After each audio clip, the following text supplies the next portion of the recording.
ব্যৱসায় সন্থাই আজি গৰিয়াগড়বাসী ৰাইজৰ সহযোগত গৰিয়াগড় মিলন দলঙৰ সমীপত যি বিক্ষোভ প্ৰদৰ্শন কাৰ্যসূচী লৈছে তাৰ 12 বছৰ ফ'ৰলেন নিৰ্মাণ কাম আৰম্ভ হোৱাৰ ফলশ্ৰুতি লৈছে 12 বছৰ গৰিয়াগড়বাসীয়ে যি জ্বলা ভুগিছে জ্বালা যন্ত্ৰণা ভুগিছে তাৰ হয়তো অসমৰ বা পৃথিৱীৰ বিৰল এনে ঘটনা পৃথিৱীত বিৰল কিয়নো এটা ৰাষ্ট্ৰীয় ঘাইপথ 44 কিলোমিটাৰ ৰাষ্ট্ৰীয় ঘাইপথ বনাবলৈ 12 বছৰ সময় কাকো নালাগে।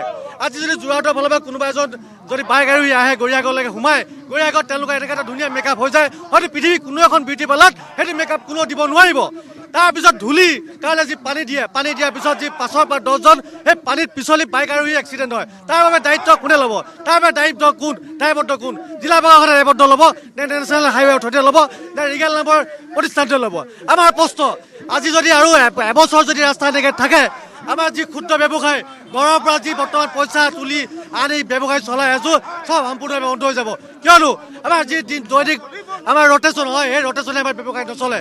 যাৰ ঘৰত পইচা আছে যাৰ বেংকত 2 টকা পইচা আছে যাৰ দেউতাক মাকে 2 টকা ইনকাম কৰিছে তেওঁ ঘৰৰ পৰা পইচা 2 টকা দি ব্যৱসায় চলাই আছে। অন্যথা আজি এই আন্দোলনৰ বাদে আমাৰ লিগেল কোম্পানী এটা কনষ্ট্ৰাকশ্যন কোম্পানী যেতিয়া চৰকাৰৰ কথা নুশুনে যেতিয়া জিলা প্ৰশাসনে নুশুনে তেতিয়াহ'লে কাৰ বাই মতলিত চলিছে সেইটোকে আপোনালোকে লক্ষ্য ৰাখক। যেতিয়া স্থানীয় দল সংগঠন স্থানীয় ৰাইজৰ বা আমাৰ আপোনালোকৰ সন্মানীয় যদি সাংবাদিকসকলে যদি বিষয়বিলাক দেখাই দিয়ে আপোনালোকক কোনো কেয়াৰ নকৰে।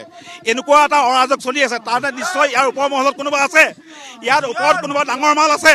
সেই ডাঙৰ মালে কৈ আছে যি মন যায় কাম কৰি থাক তেনেকৈ কাম চলি থাকিব।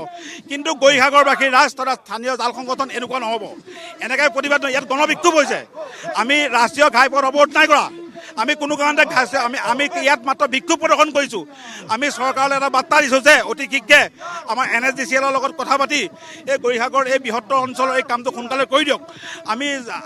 আপুনি নিশ্চয় কৌস্তৱ জানিছে 2012 চনৰ পৰা গৰিয়াগড়ৰ গোটেই ক্ষুদ্ৰ স্থানীয় ব্যৱসায়ীসকলক শেষ কৰি পেলালে। একদম আপুনি ভাতে মৰাৰ ব্যৱস্থা কৰিলে। তেওঁলোকৰ অৱস্থা কাহিল। তেওঁলোকে নাই, তেওঁলোকৰ একাউণ্ট NPA হৈ গ'ল। কি অৱস্থা মানুহৰ! এতিয়া যিসকলে কাম কৰি আছিলে তেওঁলোকে এতিয়া হাজিৰা কৰিছে। তেওঁলোকে এতিয়া জব কাৰ্ডৰ কাম কৰিবলগীয়া অৱস্থা হৈ গৈছেগৈ।